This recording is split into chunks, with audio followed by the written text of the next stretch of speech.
Moin Moin and welcome to Ralfs Foto-Bude. In one of my Photokina videos I presented to you the Sony Alpha 5100.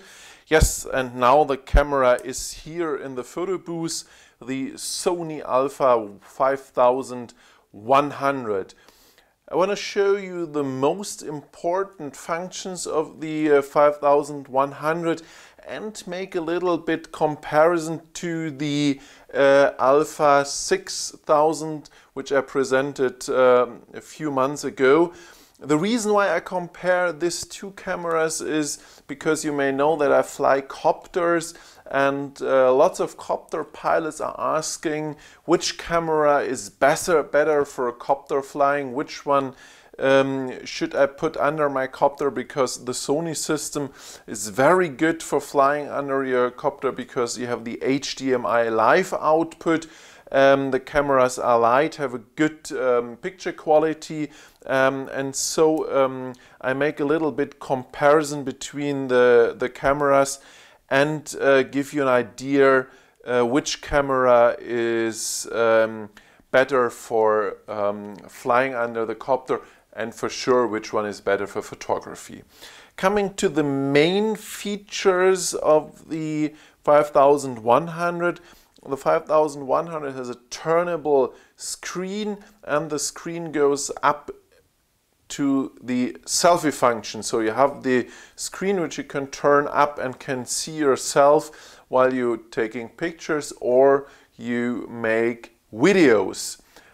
One very new function of the Alpha 5100 is the touch screen. Yes, Sony implemented the touch screen in the 5100, so it's not the first one, but it's actually the only in the actual lineup of the Sony cameras which had the touch screen. So if you touch the screen, you will see you can change the focus point here, and you also can change the camera for shutter release. So if you have the option, and you can make also the shutter release. I hope it will work, otherwise I have to change the settings, but yes, you can make the shutter release. But that's it. In the menu, when you're in the menu, you will see there is no option to use the touch screen. Only if you are in the application menu. I checked it in the German video, that I don't know why, but in this setting you are able to use the touch screen. But this is one of the few options where you can use the touch screen also in the menus. One very important point, the 5100 has no viewfinder, no electronic viewfinder. You know that the Alpha 6000 have the electronic viewfinder. If you're in photography and like to make nice pictures, sharp foreground, unsharp background, work with the depth of field, and work with different focal lengths and stuff like this, in my opinion, you have to have a viewfinder, because you have to make the composition, and you want to make the composition even in bright sunlight. And in bright sunlight, the control monitors are not really good visible. When the bright sunlight is on the monitor, you're not able to make a real good composition. Therefore, you need the electronic viewfinder, which is on the Alpha 6000. So in my opinion, if you go more for professional photography, the Alpha 6000 is the better choice than the 5100. Coming to the sensor, in the 5100 we have exactly the same sensor like is in the 6000, 24 megapixel APS-C sensor. Same sensitivity, goes up to ISO 25600, and the picture quality is almost the same. I say almost because there are some real minor differences. I will show you later why these differences are between the cameras. but it's not a real quality point. It's more a point for, this is a camera for amateurs, this is a camera for a little bit advanced amateurs, semi-professionals or professionals, and so there are more functions which the Alpha 5100 doesn't have, and that's the reason why there's a little difference in the picture quality. If you want to compare the picture quality by yourself, please go to my Flickr account. There I have the section of the 5100, and in this section there are two pictures, or two series of pictures, ISO setting pictures from the 6000 and the 5100, so you can compare this directly, and you can compare directly the picture quality of the 5100 and the Alpha 6000, and so you will see the slightly minimal differences which I explain you later why they are between these cameras. Same sensor. One very important point is the video options, because if you go to the Alpha 5100, you will recognize in the video settings, we have to go to the video settings here. When you go to the video settings and click to the file format, you will see that we not only have the MP4 and AVC HD file format, but we also have the XAVCS file format. And that's really good, because if you go to the XAVCS format, you will have 50p with 50 megabits per second. And 50 megabits per second compared to the AVC HD format, which only has 28 megabits per second, is much better. You can compare this with the Jpeg compression. If you use a high Jpeg compression, you get small files but less quality. If you have less compression, you have larger files and more details, better picture quality. And that's compared to this exactly the same. If you have 28 megabits per second, the picture quality is not as high as you have 50 megabits per second in the XAVCS format. For us, for copter pilots, this is a real big issue, because when you fly, you have moving pictures, you have fine details, and these fine details in the moving is much better when you use the XAVCS format compared to the AVC HD format, and that's what the Alpha 6000 have by today. There are rumors that there is a firmware update coming up, and the firmware will upgrade the 6000 also to XAVCS, but for today, the 6000 only have AVC HD format and not the XAVCS format. So that's the big difference between these cameras, talking about the video quality. Another point which is different between the cameras is the buttons and the dials and stuff like this. Because of the smaller design of the 5100, we have less buttons and less dials. If you look on the top of the camera, we only have the built-in flash here, which pops out. Now, sorry, we have the built-in flash. We have no external flash, so we can't put an external flash on the camera, either an external microphone, which we can use at the Alpha 6000.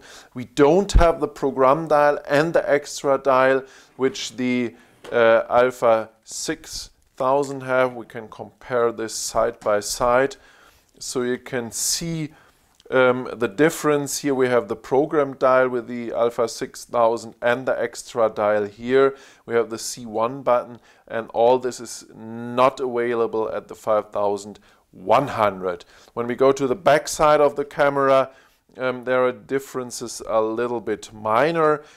We have also the menu button, but here we have the FN button at the 6000, and the menu button gives you the option to have a quick menu. I will show you. I have to change the language. Sorry for that. I've missed it before I started the English video, but now we have the English language. And here, if I press the FN button, you will see we have these most important settings of the camera, the quick menu, and this one is missing here at the Alpha 5100. We don't have the quick menu. We have here different settings for the drive mode.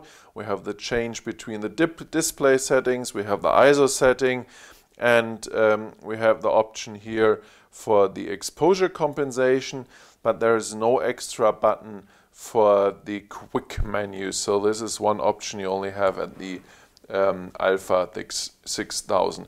When you want to change between the different programs, you have to press the middle button here, and then you're in the programs and you can change the programs.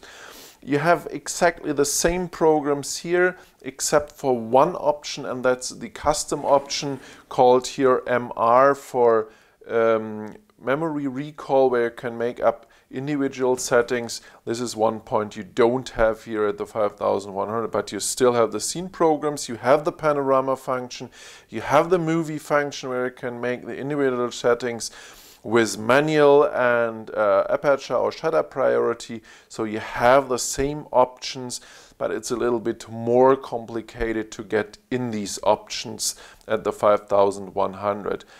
But as soon as I used to it, I mean, it's not the big difference. But you see, this one is more for the amateur and this one is more for the pro, because you have the direct dial, you have an extra dial, and so this one is a little bit handier if you work not professional but semi-professional. Coming to the menus, there are no differences except here you have options for the viewfinder. Here you don't have options for the viewfinder, but going to the menu, you see we have the shoot mode, image size, aspect ratio. For sure in the quality you have the RAW option. That's a must for today cameras. File format, record setting, drive mode. We have also the different drive modes here in the camera. You have the fast shooting mode. Here you have more shooting modes, but I think this one is absolutely enough. You have the fast one, the high and the low, and that's absolutely perfect. Different flash modes, flash compensation, red eye removal, focus mode. You have the auto mode. They have the automatic mode. You have the same settings like in the 5000 and the 6000, so there are no differences. The different focus modes. You have also focus peaking, coming to this point later. You have the ISO setting up to 25,500, as I said before. White balance, creative style. Here you have some little bit fewer options than in the 6000, but you have the most important options. You have the vivid, portrait, landscape, sunset, black and white, sepia, and these are the most important settings in the creative style. Picture effects also, you have the different picture effects, and as far as I remember, these are the same like in the Alpha 6000. Coming back to the high ISO noise reduction, and here we are at one point where you can see the difference or in the picture quality between the 5100 and the 6000, because the high ISO noise reduction here is only normal or low. When you go to the Alpha 6000 and go into the menu, and then we look through the same point here, you will recognize that we have the high ISO noise reduction also, but we can turn the high ISO noise reduction completely off. We don't have only low and normal, but we also can turn the high ISO noise reduction off, and we have a long exposure noise direction, which we also can turn on and off. This one is missing too at the 5100.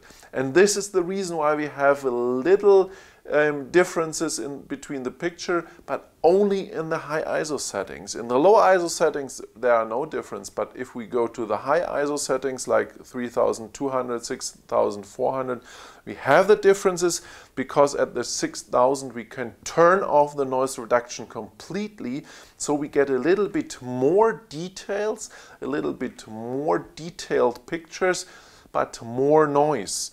If you go for the after processing, that's better because you need the details. The noise is a little bit easier to reduce. If you have no details in the picture, you can't put details in the picture.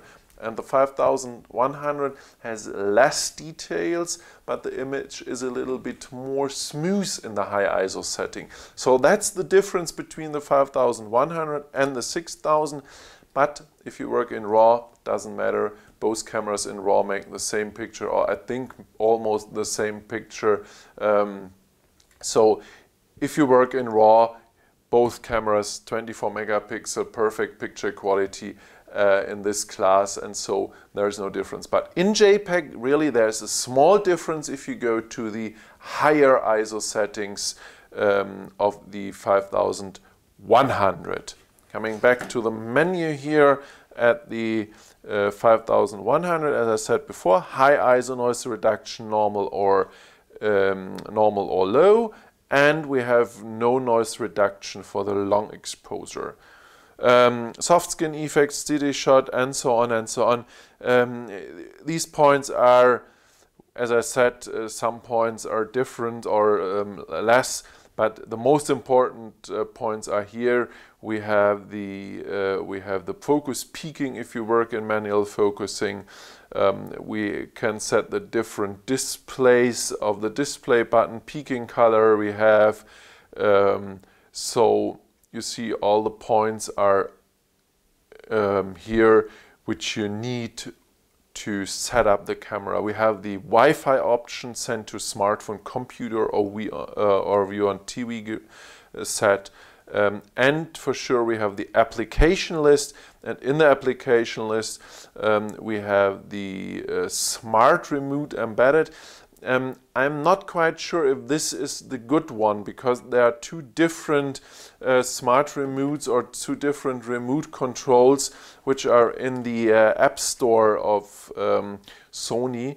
On this camera I have the better one installed, and the better one is the this one, the smart remote control.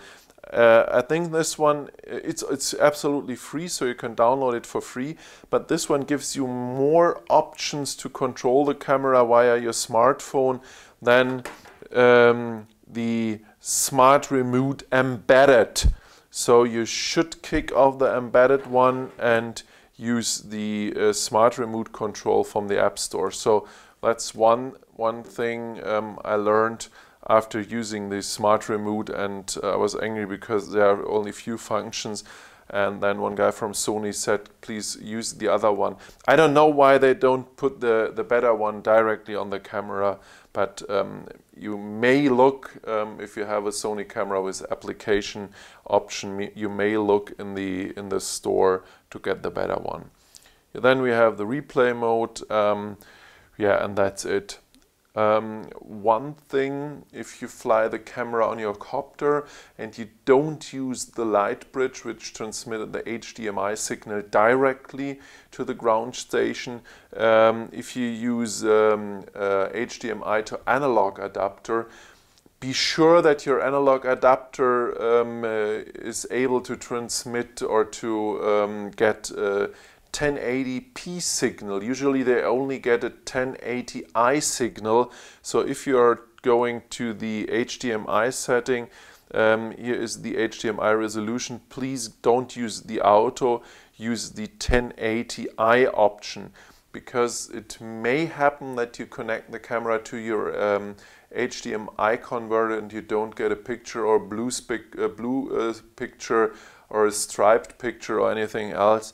And the reason is because you have to change to 1080i, because as far as I know, most of the converters on copters only can use the 1080i signal and not the 1080p signal. So that's one reason where you should look if you don't get the HDMI signal. Talking about the HDMI signal, the camera has on the side the HDMI output and the USB output, where you can connect remote control from your copter, and you can remote control the camera, not completely, but the most important functions. You can remote control shutter, video, focus, and if you have a power zoom lens like this one, you also can zoom the lens from your copter if you have enough channels and the proper transmitter.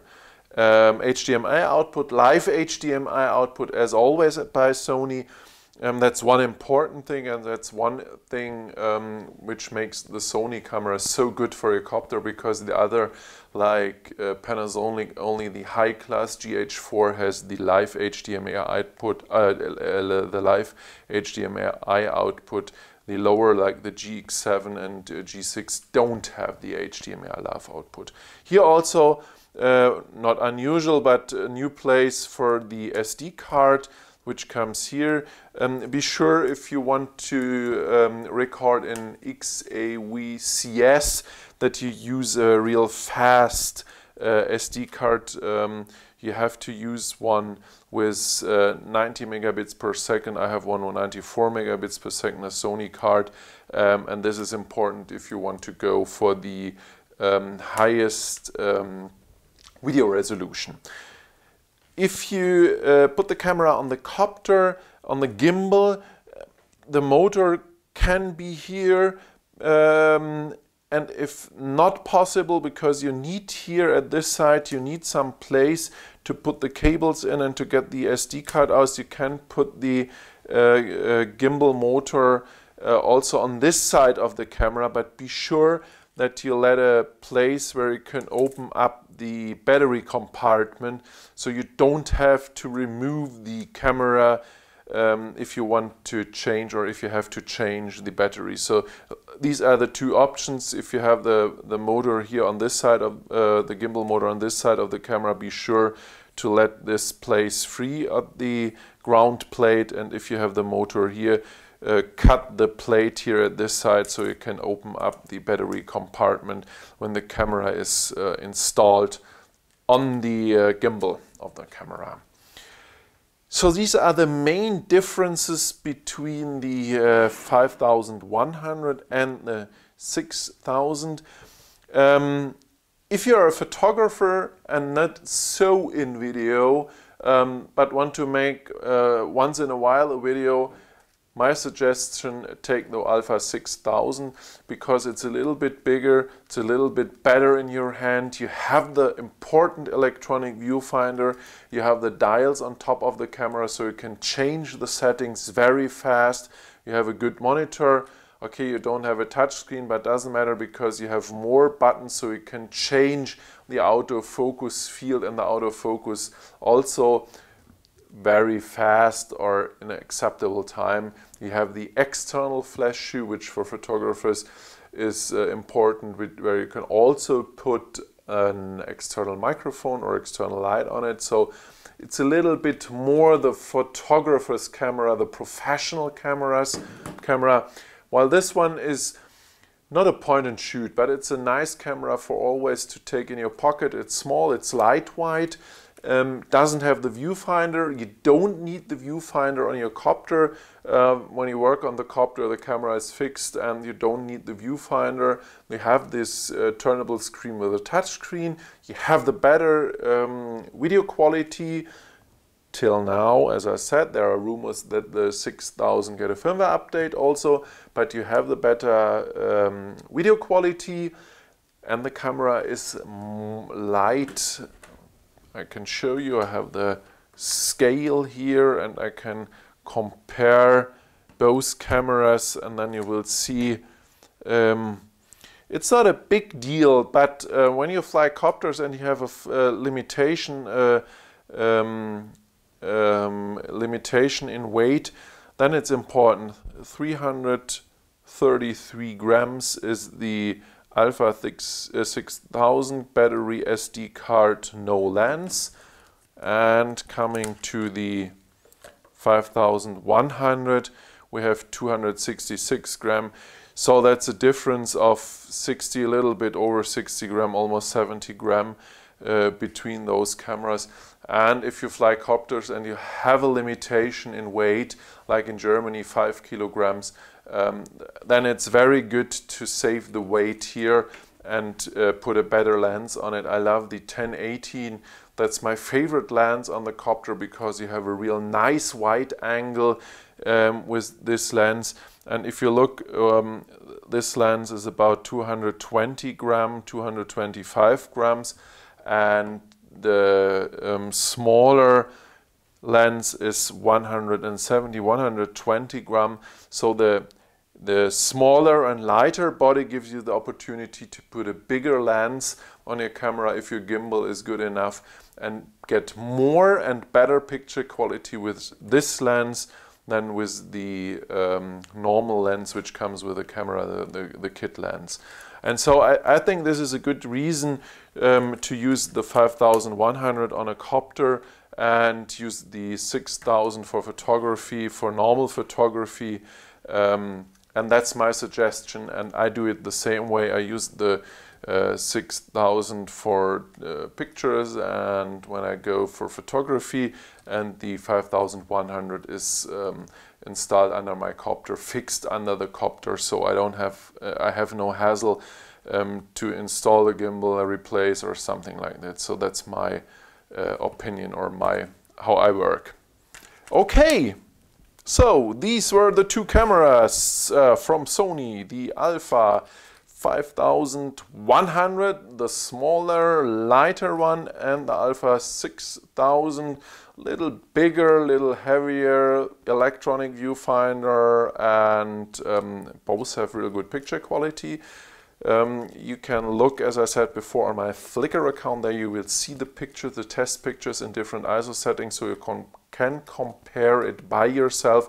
It makes no sense to show the pictures here in the video. I often ask, why don't you make the picture quality to comparison here in the video? It doesn't make sense. The resolution is less than I need, and so you can go to my Flickr account. The address is under the video, and there you can download the picture, compare it by yourself, and that's the best way to compare the picture quality. I give you an idea what the picture quality is, but compare it by yourself, and that's the best way to make your mind what you need. Both cameras make RAW, for sure. Yes, so these are the both cameras from Sony. Hope you liked my presentation and hope it gives you a little bit of help which camera for your needs is the best one, the 5100 or the 6000. If you like my video, give me a like and subscribe my channel.